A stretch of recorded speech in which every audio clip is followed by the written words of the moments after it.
Good morning to all of you.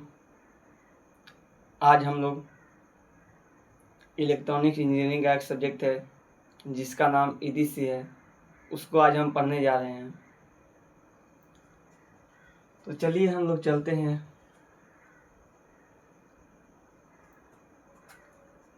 ई से होता है इलेक्ट्रॉनिक्स, ये होता है डिवाइस, डी से, और सी से सर्किट। इसका नाम है सब्जेक्ट का electronics device and circuit, EDC. ये इलेक्ट्रॉनिक्स इंजीनियरिंग का सब्जेक्ट है। चलिए तो आगे इसमें अब हम जानेंगे क्या क्या तो हम लोगों को चैप्टर पढ़ना है।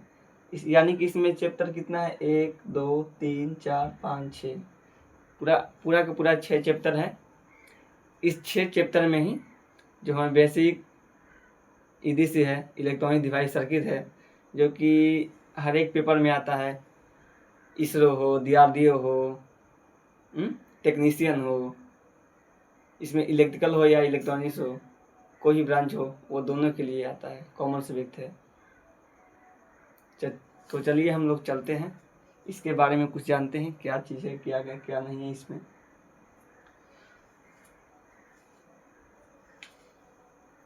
पहला चैप्टर का नाम है बेसिक सेमीकंडक्टर एंड डायोड। पहला चैप्टर में यही पढ़ना है हम लोगों को। सेमीकंडक्टर एक टर्म आया है,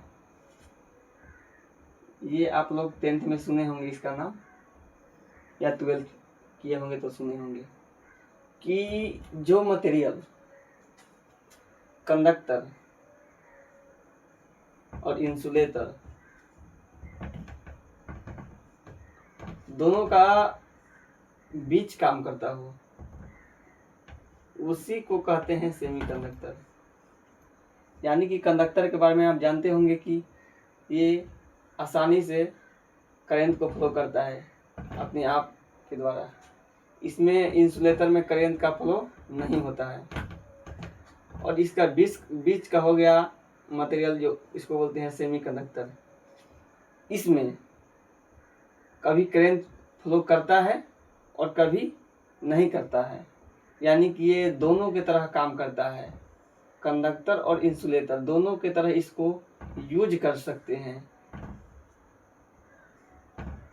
यूजिंग अप्लाई वोल्टेज, इस पे जैसा वोल्टेज अप्लाई करेंगे, कभी निगेटिव से पॉजिटिव, पॉजिटिव से निगेटिव, जिस तरह से करेंगे उस तरह से ये काम करेगा। तो हम लोग देखेंगे सेमीकंडक्टर में कभी ये इंसुलेटर की तरह काम कर रहा है कुछ टेम्परेचर पे, और कुछ टेम्परेचर पे कंडक्टर की तरह काम कर रहा है। तो यहीं से शुरुआत होता है इलेक्ट्रॉनिक्स का, यहाँ से जन्म होता है इलेक्ट्रॉनिक्स का। हमको क्या जरूरत पड़ा कि ये हम यूज कर रहे हैं, इसके बारे में हम लोग पढ़ेंगे। चलिए तो सेमीकंडक्टर हो गया, एंड डायोड है। तो सेमीकंडक्टर से ही मिलके बना है डायोड, इससे ही मिलके बना है डायोड।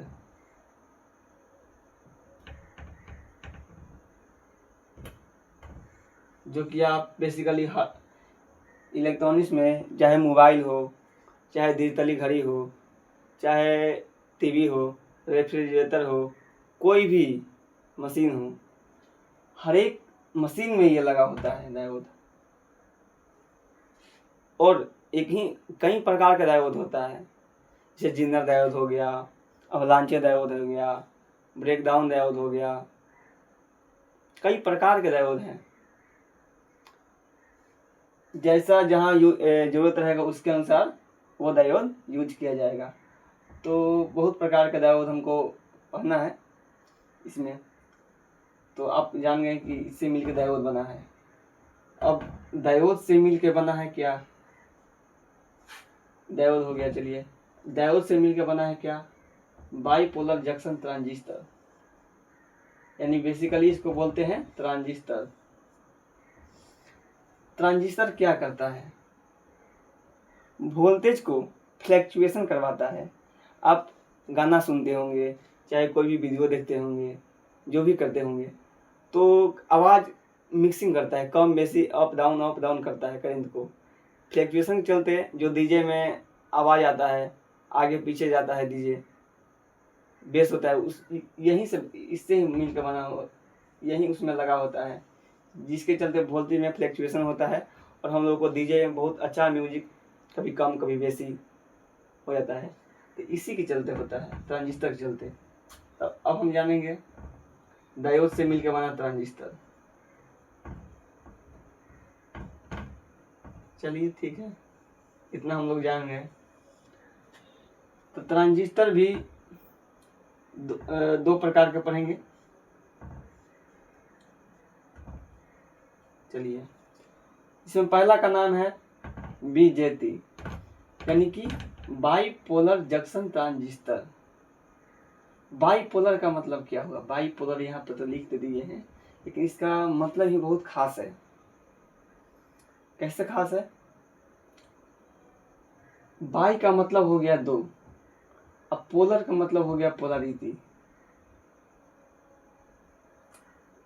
अब देखिए, बाईपोलर का मतलब होता है दो, और बाई का मतलब दो, पोलर का मतलब पोलरिटी। तो कभी मेजॉरिटी के करंट का फ्लो होगा, कभी माइनॉरिटी के करंट फ्लो होगा। मीन्स इलेक्ट्रॉन और होल दोनों के चलते करंट का फ्लो होगा। तो इसीलिए इसका नाम रखे हैं बाईपोलर, बी जे टी। इसमें इलेक्ट्रॉन और होल दोनों के कारण करंट का फ्लो होता है। इसका नाम है, इसके बाद आता है इसका टाइप ट्रांजिस्टर का, जिसका नाम है FET, field effect transistor, FET. इसमें क्या होता है, इसका नाम तो ले लिए, लेकिन इसके बारे में भी थोड़ा सा जान लेते हैं कि कहते किसको है बेसिकली। तो इसका नाम से ही पता चल रहा है फील्ड इफेक्ट ट्रांजिस्टर, यानी कि ट्रांजिस्टर का ही टाइप है। ठीक, इसमें करंट का फ्लो होता है ओनली वन कैरियर का, आइदर इलेक्ट्रॉन और होल, दोनों में से कोई एक ही कारण करंट का फ्लो होता है। या तो इलेक्ट्रॉन के चलते होगा या तो होल के चलते होगा करंट का फ्लो। दोनों में से कोई एक ही चलते करंट का फ्लो होगा, दोनों के चलते करंट का फ्लो नहीं होगा। अब बेसिक कंडक्टर को जानते हैं, जिसको बोलते हैं चालक। उसमें तो करंट फ्लो करता है इलेक्ट्रॉन के चलते, और करंट का अपोजिट डायरेक्शन में इलेक्ट्रॉन चलता है। ठीक, तो दोनों में से कोई एक ही चलते करंट का फ्लो होगा इसमें, इसको बोलते हैं एफईटी। अब चलते हैं यूजेटी, जो कि एक ट्रांजिस्टर का ही टाइप है, स्पेशल टाइप से आता है अलग से। इसको बोलते हैं यूजेटी।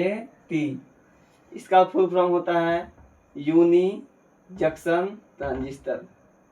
यूनी जंक्शन ट्रांजिस्टर का मतलब ये हुआ कि इसमें एक ही जंक्शन होगा। अब जंक्शन के बारे में आप लोग नहीं जानते हैं, तो जंक्शन के बारे में पहली बार आप इस पहला चैप्टर में सुनिएगा। ये खैर आप लोगों को अभी उतना समझ में नहीं आएगा, ये इंट्रोडक्शन है। आप सब्जेक्ट से थोड़ा फेमिलियर हुइए, इसमें क्या क्या बस पढ़ना है वो हम आपको पहला लेक्चर में बताना चाहते हैं। इसके बाद आता है ऑसिलेटर। ऑसिलेटर का मतलब होता है फ्रीक्वेंसी जनरेटर, और इसके बाद मल्टी वाइब्रेटर है। तब इसमें दो आ गया पार्ट, ठीक, ऑसिलेटर और मल्टी वाइब्रेटर। और मल्टी वाइब्रेटर से मिल के बना है ऑसिलेटर। और ये करता क्या है? कोई पूछेगा कि ये क्या है, क्या करता है? तो ये करता ये है, विदाउट कोई एसी सिग्नल के, एसी को जनरेट करता है। इधर से कोई सिग्नल नहीं देंगे, ठीक, सिर्फ पावर सप्लाई दे देंगे तो ऑटोमेटिक ये सिग्नल को जनरेट करेगा। विदाउट कोई ना एसी देंगे ना डीसी देंगे, विदाउट एसी और डीसी के एसी जनरेट करता है सिग्नल को। तो इसलिए बोलते हैं इसको ऑसिलेटर। ये मिल के बना है मल्टी वाइब्रेटर। मल्टी वाइब्रेटर में ही कैपेसिटर को ऐड कर देते हैं, कैपेसिटर को ऐड करते हैं, तो ये लाइक एज ए ऑसिलेटर की तरह काम करने लगता है। तो इसके बारे में जानेंगे। जो कि चैप्टर नंबर 5 में है। अब इसके बाद आ गया डाइक एंड ट्रैक। अब ये जो चैप्टर दिया है, चैप्टर को बोलेंगे, ठीक है, 6 नंबर चैप्टर को, डाइक एंड ट्रैक। ये हो गया पावर इलेक्ट्रॉनिक्स का पार्ट, जो कि वो भी एक अपने आप में अलग सब्जेक्ट है। पावर इलेक्ट्रॉनिक्स वो भी अपने आप में एक अलग सब्जेक्ट ही है, जो कि पावर को जनरेट करने का काम करता है बेसिकली। तो चलिए अब आगे चलते हैं। इसके बाद इतना आप लोग देख लीजिए। ऐसे तो ये सिलेबस है, ज़्यादा कुछ इसमें आपको समझ में नहीं भी आया होगा तो कोई दिक्कत नहीं है। इसके आगे हम डिटेल में पढ़ेंगे। बस आप कुछ पूरा जो है चैप्टर से फैमिलियर करवाए हैं इस लेक्चर में।